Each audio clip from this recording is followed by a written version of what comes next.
First ever factory outlet Mukunda jewellery KPHB Kothapet Khammam Somajiguda Hanamkonda. నమస్తే రమగారు. నమస్తే జయ. రమగారు, రకరకాల సిరీస్లు చెప్పేసుకుంటున్నాం, చిన్న చిన్న షార్ట్ స్టోరీస్ చెప్పేసుకుంటున్నాం. ఏదైనా దెయ్యాలు భూతాలు వీటికి సంబంధించిన కథలు ఏమైనా ఉన్నాయా? ఇంతకుముందు సరదా సరదా కథలు చాలా అవును. చెప్పాను. నేను ఒక తెలుగు కథల అభిమానుల గ్రూప్లో ఉన్నాను, చాలా కథలు చదువుతానని చెప్పా కదా. వాళ్ళు ఆ గ్రూప్లో దయ్యాల కథలోని ఒక పుస్తకం ఎప్పుడో చాలా రోజుల క్రితం వేశారు. చాలా ఇంట్రెస్టింగ్వి అవి. ఇంచుమించు 1938లో ప్రింట్ అయిన బుక్ అది. అబ్బాబ్బా, సూపర్ కదా. రైటర్ కూడా అమ్మగారి పేరు జ్ఞాపకం వస్తే చివరిలో చెప్తాను. కథలు చాలా బాగున్నాయి. అందులో కొన్ని కథలు ప్రచారంలో కూడా ఉన్నాయి. దయ్యాల కథలు ప్రచారంలో కూడా ఉన్నాయి. మనకి ఊళ్ళల్లో ఎలా చెప్తారు, మిట్ట మధ్యాహ్నం ఎండలో జుట్టు విరబోసుకుని తిరగకూడదు, అవును, నిద్రగన్నేరు చెట్లు ఉంటాయి ఊళ్ళల్లో, బాగా నిద్రగన్నేరు చెట్టు కింద కూర్చోకూడదు అని అంటుంటారు. అది మనకి కనపడుతుంటాయి, ఆ మాటలు వినిపిస్తాయి. ఇంకా మీరు ఊళ్ళు దాటేశారు కాబట్టి తెలియదు, కానీ మా చిన్నతనంలో అయితే పొద్దుటిపూటి తలంట్లు పోసుకుని పిల్లలు వినాయక చవితి అప్పుడు ఈ వినాయకుడిని తీసుకోవడానికి జుట్టు విరబోసుకుని బయటికి వెళ్తే కేకలేసేవాళ్ళు. చెట్ల మధ్యలోకి వెళ్ళకూడదు, ఏవైనా ఆశిస్తాయని చెప్పేవాళ్ళు. ఇవన్నీ మామూలుగా మనకి కనపడుతుండేవి. కుక్కలు బాగా మురుగుతుండేవి రాత్రిపూట, మొత్తం కుక్కలన్నీ ఓ చోటే చేరి అక్కడ ఏదో అవి చూసే ఈ ఆత్మని అందుకే అరుస్తున్నాయి అనేవాళ్ళు. చెదరగొట్టడానికి ట్రై చేసేవాళ్ళు బాగా.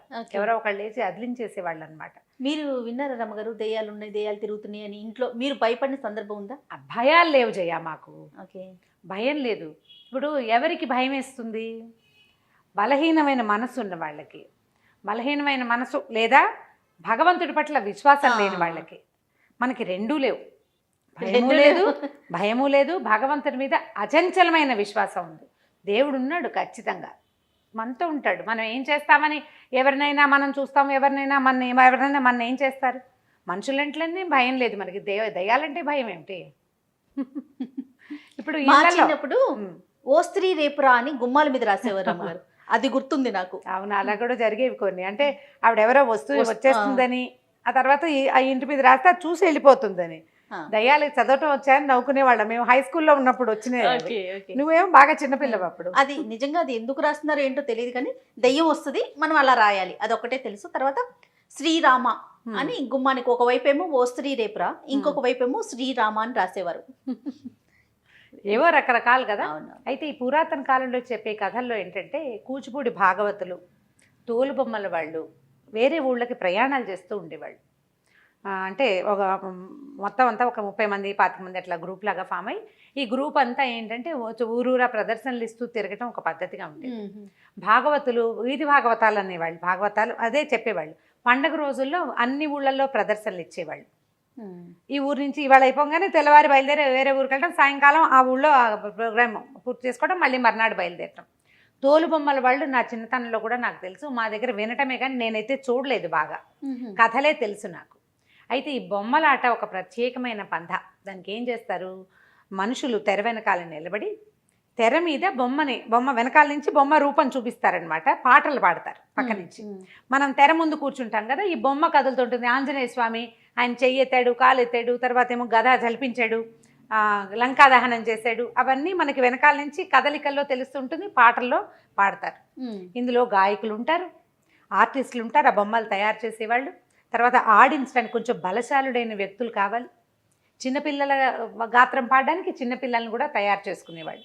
ఇట్లా ఒక 25-30 మంది గ్రూప్ ఉన్న ఒక బొమ్మలాట వాళ్ళు ప్రయాణం చేస్తున్నారు, ఇలాంటి గ్రూపు. అయితే ఆ ఊరు ఈ ఊరు ప్రదర్శనలు ఏవో అయినాయి. ఒకనాటి సాయంకాలం కొల్లేరు అంటే ఎక్కడ మన కొంగలు అవి ఉన్నాయి, కొల్లేటి సరస్సు. కొల్లేటి సరస్సు చుట్టుపక్కల ఏంటంటే కొంచెం ఎండాకాలం వస్తే కాస్త డ్రైగా ఉంటుంది, అక్కడక్కడ నీళ్లు ఉంటాయి, చిత్తడిగా ఉంటుంది, కానీ పూర్తిగా నీళ్లు ఉంటాయి. వీళ్ళు వెళ్ళేసరికి దానికి ఆ ప్రాంతంలోకి చేరారు వీళ్ళు. ఏమీ ఊళ్ళు గ్రామాలు దొరకలేదు వాళ్ళకి. ఏదో ఒక పక్క నుంచి పడి వస్తున్నారు. సరే ఏమనుకున్నారు, సాయంకాలం అయింది, చీకటి పడిపోతుంది, అంతా చిత్తడిగా నేలలు, తర్వాత మన జీబుగా చెట్లు, మనుషులు అస్సలు లేరు. మానవ సంచారం ఉన్న దారులు వేరేగా ఉంటాయి, మనుషులు తిరగని దారి వేరే. నడుస్తున్న గుర్తులు కొంత కనపడుతుంటాయి కదా, బళ్ళ గుర్తులు కనిపిస్తాయి. వీళ్ళు ఈ గుంపు అంతా నడుస్తున్నారు, పిల్లలు ఆకళ్ళని ఏడుస్తున్నారు. మరి చిన్న చంటి వెంటి పిల్లలు ఉంటారా, ఏడుస్తున్నారు. వీళ్ళు ఏం చేయాలి చూస్తున్నారు, ఆలోచిస్తున్నారు. వీళ్ళు ఉన్న జనాలందరికీ మెల్లిగా భయం వేయటం మొదలుపెట్టింది. చీకటి చాలా తొందరగా వచ్చేస్తుంది చెట్లు ఎక్కువ ఉంటే. వీళ్ళలో కాస్త ఓపిక మంతుడు బలవంతుడు ఒకడు చెట్టు ఎక్కి పైకి ఎక్కి చూస్తే దూరంగా ఓ మైల్ దూరంలో పెద్ద మహానగరం లాగా కనబడుతుంది. బోల్డని లైట్లు ఉన్నాయి. అప్పుడు లైట్లు అంటే విద్యుత్ దీపాలు కాదు కదా, ఇళ్లల్లో ఉండేవి లస్టర్లు పెట్రోమాక్స్ లైట్లు లాంటివి దీపాలు. వీధిలో కూడా అక్కడక్కడ అంటే లైన్గా కనపడుతున్నాయి ఆముదపు దీపాలు. సరే దీపాలు ఉన్నాయి, ఏదో ఊరు కనిపిస్తుంది, కొంత సందడి కూడా వినపడుతోంది. కొంచెం మనుషులు తిరుగుతుంటే గొడ్లు ఉంటే మెళ్ళో గంటలు అవి మోగుతూ ఉంటాయి.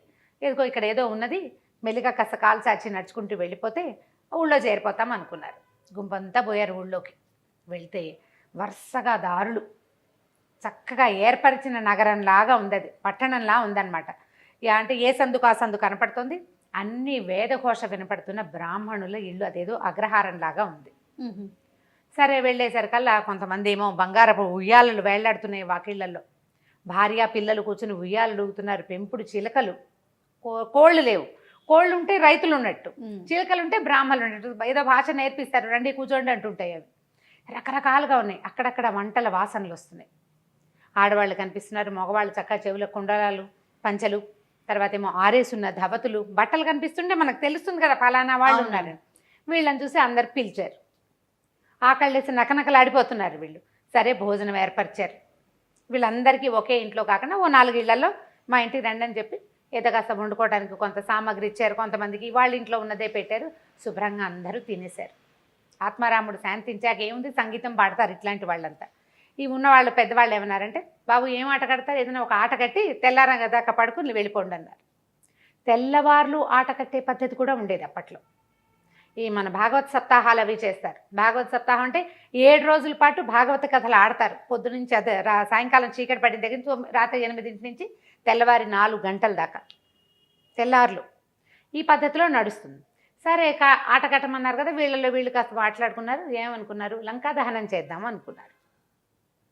సరే 1 గంటలో చకచక ఒక పందిరి లాంటిది ఏర్పరిచేశారు. బోలెడన్ని దీపాలు వెలిగించారు. వీళ్ళు కూడా తమకి సామాన్లన్నీ పెట్టుకోవాలి. అంటే లంకా దహనం చేయాలంటే ఏం చేయాలి, అశోకవనము, రాక్షసులు, సీతాదేవి, ఆంజనేయ స్వామి, మళ్ళీ ఆయన ముట్టించడానికి సాధనాలు అన్నీ తమ ఏర్పాటుకి ఎవరి స్టేజ్ డెకరేషన్ ప్రకారం వాళ్ళు చేసేసుకోవాలి కదా, సెట్ ప్రాపర్టీస్ పెట్టుకోవాలి. వీళ్ళన్నీ సెట్ చేసుకున్నారు వాళ్ళు. సరే అన్నీ ఏర్పరచుకుని చూస్తే వరుసగా వచ్చి కూర్చున్నారు. అందరూ బంగారు కుండలాలు, ఎర్రగా శాలువాలు, బ్రహ్మాండంగా విభూది పట్టీలు, ఒళ్ళంతా కూడా విభూది పట్టీలు ఉంటాయి. 12 పుండ్రాలు అంటారు, 12 పుండ్రాలు ధరించి చక్కగా ఉన్నారు. ఆడవాళ్ళు కూడా బ్రహ్మాండంగానే ఉన్నారు. అందరూ కాసిపోసి చీరలు, బోల్డ్ నగలు, ఎంత బాగుందో. సరే అక్కడి నుంచి ఓం అని ముందు గణపతి ప్రార్థన చేశారు. అక్కడి నుంచి ఆంజనేయ స్వామి ప్రార్థన చేయాలి, లంకా దహనం కదా. వీళ్ళు ప్రార్థన మొదలుపెట్టారు. మహోగ్ర రూపంతో పెద్ద ఆంజనేయ స్వామి బొమ్మ ప్రత్యక్షమైంది తెర మీద. ఆంజనేయ స్వామి రాగానే మొత్తం లైట్లన్నీ ఆరిపోయినాయి. ఇక్కడ కిందంతా దీపాలు పెట్టి కూర్చున్నారు కదా, దీపాలు లేవు, కిమినాస్తి. వీళ్ళు తెల్లపోయారు, అయ్యో ఇదేమిటి మొత్తం దీపాలన్నీ ఓసారి ఆరిపోయినాయి, ఉండండి రా బొమ్మ దించండి అన్నారు. ఆంజనేయ స్వామి బొమ్మ దించేశారు. దించేయగానే దీపాలన్నీ వెలిగినాయి. అంతా సభ అంతా కనపడుతున్నారు మనుషులు. మళ్ళీ మొదలెట్టాలి. మళ్ళీ ఆంజనేయ స్వామిని తెరక్కిచ్చారు. ఎక్కించగానే దీపాలు ఆగిపోయినాయి. 2 సార్లు 3 సార్లు 4 సార్లు అయ్యాక వీళ్ళల్లో ఒకటికి డౌట్ వచ్చింది, ఏంట్రా పోనీ దీపాలు ఆరిపోయినాయి, ఏమిటయ్యా అన్ని దీపాలు ఆరిపోయినాయి అంటుంటే ఎవడు సమాధానం చెప్పటల్లా. ఎవరైనా చెప్పాలి కదా, కనీసం బాబు కంగారు పడకండి ఇంటికి వెళ్ళి వెలిగిద్దాం, మొత్తం అని గాలి వచ్చింది, ఏదో ఒకటి అనాలి. ఏమీ నో కామెంట్స్, ఎవ్వరూ మాట్లాడాల. 5 సార్లు 4 సార్లు అయిన తర్వాత వీళ్ళల్లో పెద్దవాడు ఒకడు, ఒరే మన దీపాలు వెలిగించుకుందాం ఉండండి రా, వీళ్ళందరివి ఏమిటో మరి దీపాలు ఆరిపోతున్నాయి అని చెప్పి వాళ్ళ దగ్గర ఏవో 9 దీపపు సెమ్మాలు అవి ఉన్నాయి. ఎక్కడ పెద్దగా దీపాలు అయిపోతే వాళ్ళు వెలిగించుకుంటారు. వీళ్ళు ఏం చేశారు, అగ్గిపెట్ట ముట్టించి వీళ్ళ దీపాలు వెలిగించారు. మళ్ళీ ఆంజనేయ స్వామిని తెరక్కిచ్చారు. ఎక్కించగానే ఈ సభలో ఉన్న దీపాలన్నీ అయిపోయినాయి, వీళ్ళ దీపాలు వెలుగుతున్నాయి. వీళ్ళే కదా వెలిగించుకున్నారు, ఇవి వెలుగుతున్నాయి, అవన్నీ ఆరిపోయినాయి. పద్యం పాడడానికైనా బొమ్మ కనపడాలి, స్వామి కనపడకుండా పాటలు పాడకూడదు. సరే పెద్దవాళ్ళల్లో ఒకడు ఏమన్నాడు, ఉండండి నేను బయటికి వెళ్ళి చూసేస్తాను. తెర తొలగించి బయటికి వెళ్ళాడు. తెర పక్క నుంచి వెళ్తాడనమాట, తొలగించలేరు, అది మొత్తం ఏకంగా ఇట్లా స్క్రీన్ లాగా ఉంటుంది. అటు నుంచి వెళ్ళేసరికల్లా ఆ సభలో ఉన్న వాళ్ళంతా దీపం ఇట్లా చేత్తో పుచ్చుకుని వెళ్ళేసరికి చక్కగా అంత దాకా 12 పుండ్రాలు, కుండలాలు, కంబళాలు ధరించి బ్రహ్మాండంగా కూర్చున్న వాళ్ళంతా నాలికలు బయటకు వచ్చి పక్క నుంచి కూరలు, మిడిగుడ్లు ఇట్లా ఉన్నారు దూకేలాగా. ఉనికిపోయాడు, ఏం చెయ్యాలో తెలియలేదు. దీపం దించితే ఏం కనపట్లా, బాగానే ఉంది, భయమే. ఇట్లా దీపం పెట్టి ఇట్లా చూడబోయేసరికల్లా ఉణుకొచ్చేస్తుంది.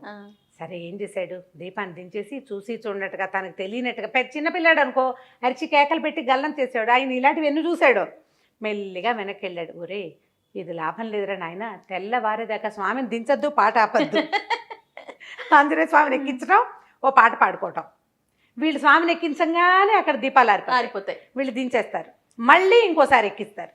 తెల్లవారేదాకా అంటే తూర్పు తెల్లబడ్డం ఎక్కడ దాకా జరుగుతుంది, 3:30 దాకా వేగుచుక్క పొడుస్తుంది. 3:30కి 3:30 అవగానే వేకుజాము వస్తుంది కదా, అప్పటిదాకా పాడి పాడి పాడి వంతుల వారీగా ఒకే పాట, ఓన్లీ ఆంజనేయ స్వామి, ఇక వేరే పాట లేదు, వేరే బొమ్మ లేదు, పాడేసి తెల్లారి చూస్తే తెల్లవారిపోయింది. కొంచెం 4:15 4:20 వెలుగు వచ్చేస్తుంది. ఏమీ లేదు అక్కడ, పందిరి లేదు, ఊరు లేదు, ఇల్లు లేదు, వాకిల్ లేదు. వాళ్ళు ఎక్కడ వాళ్ళు నడుచుకుంటూ మొదట వచ్చారో అదే చిత్తడి నెలలో బంజరు బయలు. వీళ్ళు ఉన్నది కొంచెం నీళ్లు లేవు, వీళ్ళు ఎక్కడ కూర్చున్నారో అక్కడ చుట్టూతా అంతా నీళ్లు ఉన్నాయి. ఆ కొల్లేట్లో ఉన్నారు వీళ్ళు. బతుకు జీవుడా అని తట్టా బుట్టా సర్దుకుని పరుగో నాయన ఇలా చీకటి వేళ ఏ ఊళ్ళల్లోకి వెళ్ళకూడదు, ఇలాంటిది ఏదో అక్కడ బోల్డ్ అని శ్మశానం అయ్యి ఉంటుంది బహుశా, చాలా దహనాలు జరిగి ఉంటాయి. అక్కడ ఎంతమంది ఉన్నారో వాళ్ళంతా కనపడ్డారు వీళ్ళకి. పిల్ల జల్లా వచ్చేసారు, బ్యాగులు పుచ్చుకుని వెనక్కి వచ్చేసారు. ఇలాంటివి ఎన్ని కథలు చిన్నప్పుడు వినేవాళ్ళమో. వెళ్తే కనపడుతుంది ఇట్లా ఆంజనేయ స్వామి పాట మొదలు పెట్టంగానే వీళ్ళు మాయమైపోతారు ఆయన కనిపించేసరికి. మామూలుగా చెప్తాం కదా, మనకు ఆంజనేయ స్వామి కనిపిస్తే భయపడతాయి భూత ప్రేతాలని. మన ఇళ్ల మీద శ్రీరామ రాయడానికి కారణం కూడా అదే. ఎక్కడ శ్రీరామనామం ఉంటుందో అక్కడ ఆంజనేయ స్వామి ఉంటాడు. ఇప్పటికీ కూడా మనం ఏదైనా పిల్లలు కొంచెం భయపడుతున్నా, భయంకరమైన సినిమాలు చూసినా కూడా వెంటనే చెప్తాం శ్రీరామ అనుకో, లేకపోతే ఆంజనేయ స్తోత్రం చదువుకో, ఆయన్ని తలుచుకో అని.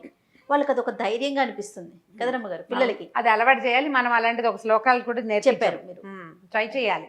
నేర్పిస్తే అదే ధైర్యం వస్తుంది ఆటోమేటిక్గా. ఇంకా దయ్యాలు ఉన్నాయా, నిజంగానే ఉన్నాయా, ఈ రోజుల్లో ఉన్నాయా, ఇలాంటి ప్రశ్నలు అంటే మనం ఇంకేం చెప్పలేకపోతే. ప్రశ్నలు వేయకండి, ఓన్లీ కథ వినండి అంతే.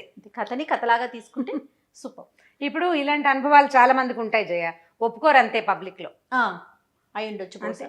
మేము వెళ్తుంటే అక్కడ ఏదో కనిపించిందని, ఏదో చూసామను, ఏదో వేగ్గా ఒక షేప్ కనిపించిందని, ఇలాంటి మీరు అన్నట్లుగా చాలా వింటూ ఉంటాం మనం.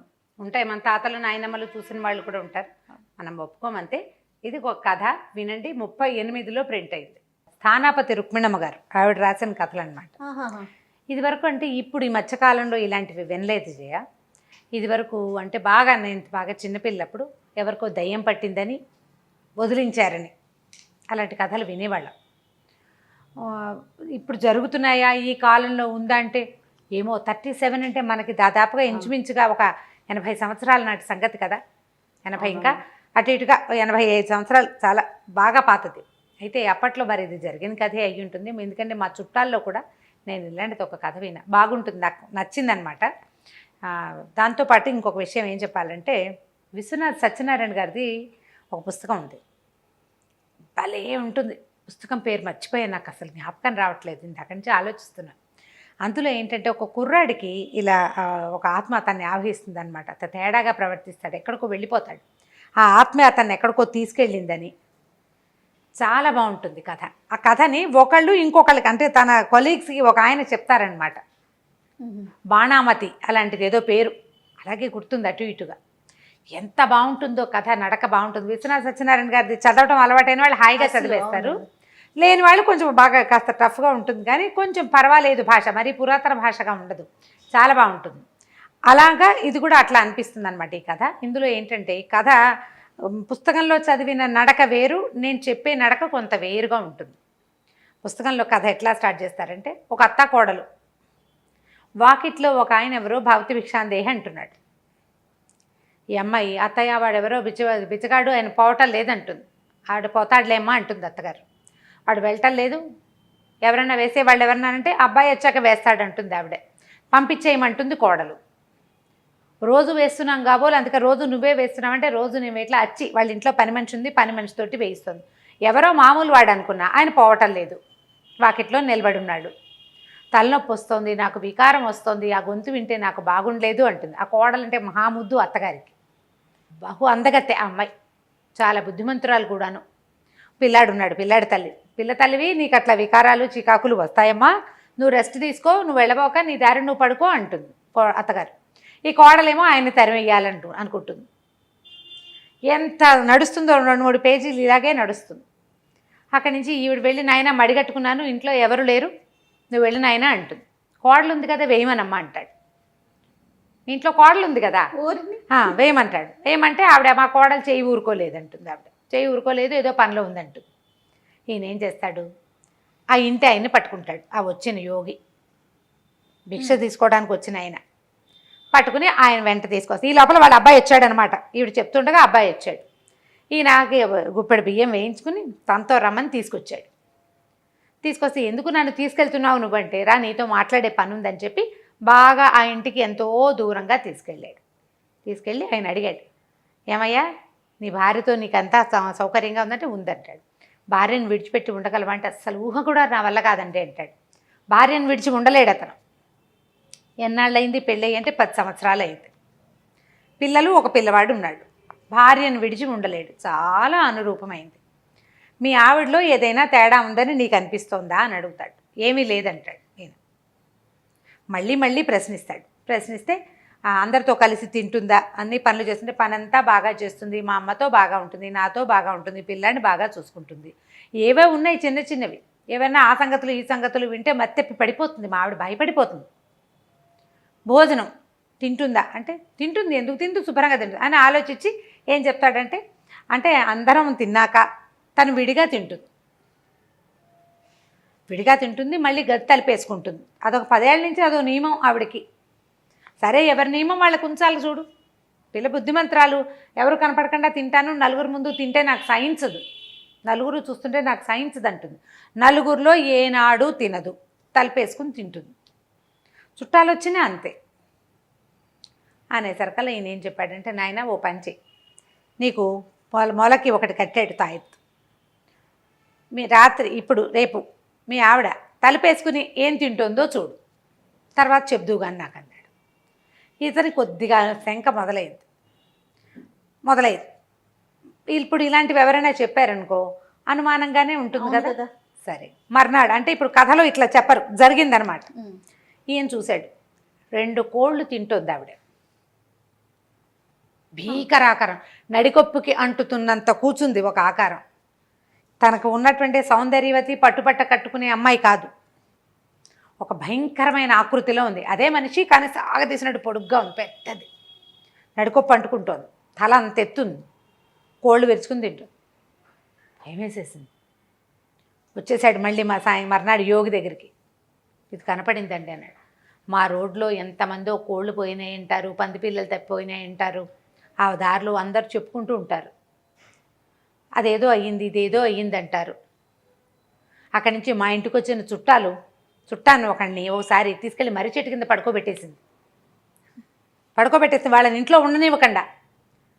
ఈవిడే అని వాళ్ళకి తెలీదు, అదే అసలు అనుమానమే లేదు. ఎప్పుడూ తలపేసుకునే తింటుంది. ఏవైనా ఇట్లా అవి వాళ్ళవి పోయినాయి వీళ్ళవి పోయినాయి గలభాగా మాట్లాడుకుంటే తలకాయ తిరిగి పడిపోతుంది. పిల్ల భయపడుతుంది అనుకుంటుంది అత్తగారు, మా కోడలకు అలాంటివన్నీ భయం, మా పిల్ల ముందు చెప్పకండి అంటుంది. పిల్ల బహుముద్దుగా ఉంటుంది. అప్పుడు ఈయన ఏం చెప్పాడంటే, నాయన ఇది మామూలుది కాదు, అనంతమైన శక్తి, చాలా పెద్దది, మీ ఇంట్లో నుంచి బయటికి తీయటమే కష్టం. సరే అని నేను చెప్పినవి ఏర్పరచుకో నువ్వు అన్నాడు. 3 తాయెత్తులు, వాకిలి గుమ్మానికి ఒకటి, దొడ్డి గుమ్మానికి ఒకటి, తర్వాత నడికప్పుకు ఒకటి, ఈ 3 తాయెత్తులు కట్టు. ఇది నీకు, ఇది మీ అమ్మకి, తర్వాత ఏమో నీ కుమారుడికి. పిల్లాన్ని వేరే వాళ్ళ ఇంటికి పంపించేసి, పిల్లాడిని ఇంట్లో ఉంచద్దు, తాయెత్తు కట్టి పిల్లవాడిని వేరే వాళ్ళ ఇంట్లో పంపించేసి, మా అత్త మామని పిల్లవాడు, మీ అత్త మామని కూడా పిలు అని చెప్పాడు. సరే ఈయన బయట కూర్చున్నాడు. ఇక జనాలంతా బయటే కూర్చున్నారు. వారా వీరా పెద్దవాళ్ళు కొంతమంది చేరారు. ఇక్కడ ఏదో విచిత్రం జరుగుతోంది. ఇక లోపల నుంచి అరుపులు, చంపేస్తాను పొడిచేస్తానని ఎంతంత కేకలో. అక్కడి నుంచి కేకలు అణిగినాయి. ఇతను ఏదో మంత్రం చదువుకుంటున్నాడు అనమాట. కేకలు అణిగినాయి. కేకలు అయిన తర్వాత ఏడుపు. అత్తగారు అయ్యో పిల్ల ఏడ్చేస్తోందని అత్తగారు ఏడుస్తుంది. కోడలంటే అంత ముద్దు. మరి వాళ్ళ అమ్మా నాన్న వచ్చారు, కూతురు ఏడుస్తోంది తెలుస్తోంది, వాళ్ళు ఫీల్ అవుతున్నారు. లోపలికి వెళ్తా ఉంటారు. ఇక్కడే కూర్చోండి, ఏం జరుగుతుందో చూడండి అన్నాడు. సరే ఊళ్ళో కొంతమందికి ఈవిడ చాలా సౌందర్యవతి, అది వ్యవహారం తెలుసు, బాగుంటుంది, చక్కగా బుద్ధిగా ఉంటుంది. భర్త అసలు ఆ అమ్మాయిని వదిలిపెట్టాడు, చాలా ప్రేమగా ఉంటాడు, చక్కగా పిల్లాడు కూడా కలిగాడు. అన్నీ బాగానే ఉన్నాయి. అదేదో విచిత్రమో విశేషమో ఎవరికీ తెలియదు. కాకపోతే ఏవో జరుగుతాయి, ఊళ్ళో అందరిళ్లలో జరిగేవి అంతే, అంతకంటే ఏం లేదు. కోళ్ళు కొక్కిరాయిలు మాయమైపోతుంటాయి, పంది పిల్లలు మాయమైపోతుంటాయి. వీళ్ళదేనని వాళ్ళకి తెలియదు, ఏవో పోయినాయి, ఎలాగో ఏదో ఎన్నెమెత్తుకుపోయింది చెప్పుకుంటారు. సరే, ఇంకా పునశ్చరణ సాగుతుంది. అక్కడి నుంచి లోపల నుంచి బొబ్బలు, అరుపులు, సింహనాదాలు, పెద్ద పెద్ద కేకలు, ఇంకా మోత దద్దరిల్లిపోతుంది. అరుపులక ఇవి ఇదంతా మోత. ఈయన పునశ్చరణ మాన్ల. ఇంకా సేపటికి డబేల్మని తెరుచుకున్నాయి తలుపులు. లోపల నుంచి ఆవిడ నడిచి వచ్చింది బయటికి. పెద్ద చీర, మొత్తం పొడుగ్గా వేలాడేసిన జుట్టు జడముడి విడిపోయింది. పాదాలు ఇంచుమించు మడవల దాకా వచ్చేంత పొడుగాటి జుట్టు. అక్కడి నుంచి గోచి పెట్టుకున్న చీర కొంగులు జారబెట్టుకున్నాయి, అంటే బయట కూడా వదిలేసుకుని ఉందన్నమాట. ఎట్లా కనపడుతోందంటే ఆ చీర ఇట్లా చెంగు దోపుకుంటూ బయటకు వచ్చింది. వీరనారిలాగా కనపడుతోంది. అందరూ నిర్ఘాంతపోయారు. ఆ ఊళ్ళో మగవాళ్ళు ఎవరు అంత తేరి చూడలేదు ఆవిడని. మహాసౌందర్యవతి, మామూలు కంటే ఎక్కువ పొడుగ్గా ఉన్నట్టు కనపడుతోంది. ఇప్పుడు మామూలుగా కొంచెం పొడుగాట అమ్మాయి, ఎంత పొడుగుందో. వచ్చి కూర్చుంది. అత్త మామ అత్తగారు ఓ పక్కన ఉంది, భర్త అత్తగారు ఉన్నారు. అక్కడి నుంచి ఈ పక్కన తల్లిదండ్రి ఉన్నారు. వాళ్ళకేసి చూడను కూడా లేదు. ఈమెను వచ్చి ఈయన ఒక ముగ్గు లాంటిది వేసాడు. ముగ్గులో వచ్చి కూర్చునేసింది మాట్లాడకుండా. అక్కడి నుంచి ఈయన అడిగాడు, నువ్వెవరివి, ఎక్కడి నుంచి వచ్చావు, ఎప్పటి నుంచి ఇక్కడ ఉన్నావు నువ్వు అంటే, నేను ఒక జమీందారుల బిడ్డని, నన్ను ఒక జమీందారికే ఇచ్చారు నాకు బాగా వయసు వచ్చాక. ఆ జమీందారికి చాలామంది పెళ్ళాలు ఉన్నారు. ఇంకా ఆయన దగ్గరున్న ఇతరత్ర భోగం వాళ్ళు రకరకాల చాలా జాతులు ఉన్నాయి ఆయన దగ్గర. కానీ ఆయనకి నాకు సరిపడలా. మా నాన్న బోడు సిబ్బందిని ఇచ్చాడు, ఆస్తి ఇచ్చాడు, ఏదో పడలేదు వీళ్ళకి వాళ్ళకి. అయితే ఆయన ఏం చేశాడు, ఒకసారి నా దగ్గరకు వచ్చాడు, మామూలుగా రాణుల దగ్గరకు వచ్చేలాగా. కానీ ఆయనకి నాకు సరిపోలేదు. నేను ఆయనతో చేయలేకపోయాను. అంటే నేను ఒకవేళ ఆయనకి నేను ఏమైనా పరిచయం చేసినా నా మొహం ఆయనకు నచ్చలేదు. అంటే బహుశా అందగత్తె కాదు ఆవిడ మొహం గిట్టలేదు ఆయనకి. మొహం మనిషి జమీందారుల అమ్మాయి, రాజుల అమ్మాయి అయినప్పటికీ ఆవిడ అందగత్తె కాదు. ఆయనకి సౌందర్యవతులతో ఉండే అలవాటు ఉంది. పెళ్ళాలు కూడా భార్యలు చాలామంది ఉన్నారు. అప్పటి కాలం కదా అది. అక్కడి నుంచి తర్వాత సిబ్బందిని మార్చేశారు, మా వాళ్ళందరినీ పంపేశారు. వాళ్ళే వచ్చారు, అందరూ సైనికులు. తండ్రి చాలా ఆస్తి ఇచ్చాడు ఈవిడికి. ఆస్తి అంతా రాజుగారు హడపాయించేశాడు. అందుకు చేసుకున్నాడు ఈ పిల్లని. కానీ ఈ పిల్ల ఎప్పుడైనా ఆడపిల్లలకి అనాకారో సనాకారో భర్త కాపురం సంతానం ఉంటే జీవన సాఫల్యం లభిస్తుంది, లేకపోతే ఏముంది. అంతేగా. అనాకార అయితే మాత్రం ఆమెకి భర్తతో ఉండాలని, సరదాగా సంతోషంగా ఉండాలని ఉంటుంది కదా. ఆ స్త్రీ సహజమైన వాంఛలేవి ఆయన పడనివ్వలేదు ఆవిడికి. అని చంపేశాడు. నన్ను నేను మరణించాను, అమ్మ అనిపించుకోకుండా నేను చచ్చిపోయాను. నేను అమ్మ అనిపించుకోకుండా నేను నా పని అయిపోయింది. ఏడాది తిరగకుండా జమీన్ మన్ను చేసేసా. ఆయన వాళ్ళు అనుకున్న ఎవరిని బతికి ఉంచలేదు. జమీ మన్నైపోయింది, పుట్టి దిబ్బ. అక్కడికి ఎవడు తలకాయ తిప్పి చూడకుండా చేశాను ఆ ప్రాంతాన్ని. స్త్రీలకు అంత క్షోభ ఉంటుంది. ఎందుకంటే ఆడవాళ్ళకి కావాల్సిన జీవితానికి సాఫల్యం భార్యగా ఉండటం, తల్లి కావటం ప్రధానమైంది. తల్లి అవ్వడమే ప్రధానం. దాంతో నేను అక్కడ మొత్తం అదంతా నాశనం చేశాను. ఆ దిబ్బ వైపు తలకాయ తిప్పి చూసిన ప్రతి వాడిని విరుచుకు తిన్నాను. కొంతకాలం పాటు ఆ జమీలో ఉన్న వాళ్ళందరూ, ఆ పనివాళ్ళు, ఆయన బంధువులు, వాళ్లే నాకు ఆహారం. రోజుకు ఒకళ్ళని చొప్పున విరుచుకు తిన్నాను. తర్వాత మొత్తం అంతా దిబ్బైపోయింది. తల తిప్పి చూడడం మానేశారు ప్రజలు దానివైపు. అక్కడక్కడే తిరుగుతూ ఉండేదాన్ని. అయితే ఒకనాడు ఆ రణస్థలం అనేది ఒక ప్రాంతం, ఆ ప్రాంతం నుంచి వస్తుంటే శ్మశానం దగ్గర ఈ పిల్ల కనపడింది. రాజమ్మ అమ్మాయి పేరు. బాడీ కనిపించింది.